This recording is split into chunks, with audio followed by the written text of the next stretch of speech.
Well, top health officials say the best defense to the Delta variant is simply getting the vaccine. And new tonight, some new evidence that the immune response to the Pfizer and Moderna vaccines may actually last much longer than previously thought. Joining us live tonight is one of the researchers behind that study, Dr. Ellebedy of Washington University in St. Louis. Doctor, thanks so much for your time. We appreciate it.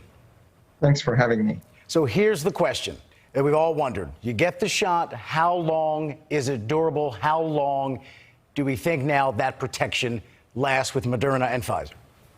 This is a great question. Obviously, we cannot look in the future, and we cannot really tell what's happening in the next few years. But what we can tell is we can look deeply at our immune response at the moment, and then try to understand, like literally looking at a crystal ball and say, how strong is the immune response being generated at the moment, especially with RNA vaccines. And what we are seeing is that our immune system not only instructing our immune cells to generate a very good immune response, but also is training those cells to perfect their ability to bind to the virus and block the virus. So this is good news, but also it actually inducing those cells to actually become memory cells. And those are the cells we need for future protection. So what we are seeing so far is great news for how and confirms how robust the vaccine has been working, and it's a great indication for how durable the response will be.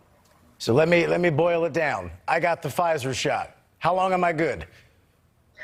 Well, that's a great question. Depends on really, if the virus itself didn't change, I would say you were good for years.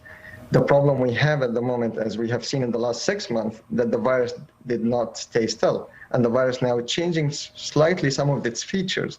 And now our immune system that was trained by the vaccine to recognize the original features might be confused in a way to recognize the new virus. And that's why we are all waiting to see whether a booster could be needed still, because the virus itself didn't stabilize yet and is still changing a little. But certainly what I'm hearing is that there's a chance that if you had Pfizer or Moderna, that you may not need a booster ever, or at least for a while, which is welcome news to those of us who got it. But let me ask you about the J&J shot, and what about folks who've already been infected with COVID itself?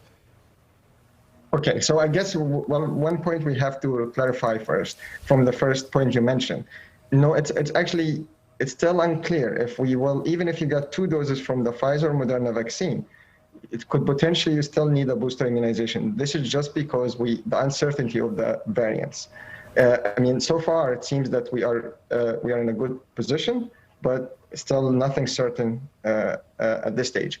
The other question about the J&J vaccine, we actually don't know at this moment whether the immune response will be as durable or as robust. There are studies ongoing. There are things that really need to be looked more carefully and more deeply, as we did with the RNA vaccine. People who had survived the mild infection, as we have shown and many others have shown at this stage, if you survive a mild infection and get the immunization, the RNA immunization, you're actually in a much better shape than those who didn't get the infection before. And this is because you have really boosted your memory cells that you developed after the infection with this vaccination. And that gives you a huge advantage, not only with dealing with the current strain, but also with the variants. And real quick, when do you expect more permanent answers to come? How many more months from now will we know if and when boosters are necessary? Is there a rough time frame on that? Again, will be a guess, but I think it will be in the next 2-3 months, because this is the time when the first people immunized will be 1 year after immunization. And this is the time when we decide, do we need to give them a booster immunization? And last question, I swear, just true or false for you. The more people we have unvaccinated, the longer the virus stays swirling around. The longer it stays swirling around, the more variants can develop. So the best chance for everybody to stay safe and get this thing out of here is for as many people to get vaccinated as possible.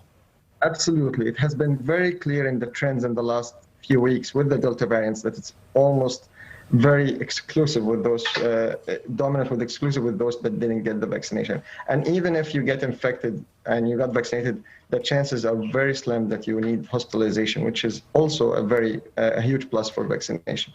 Really big and encouraging news for the vaccinated tonight. Doctor, thanks so much for your time. We appreciate it.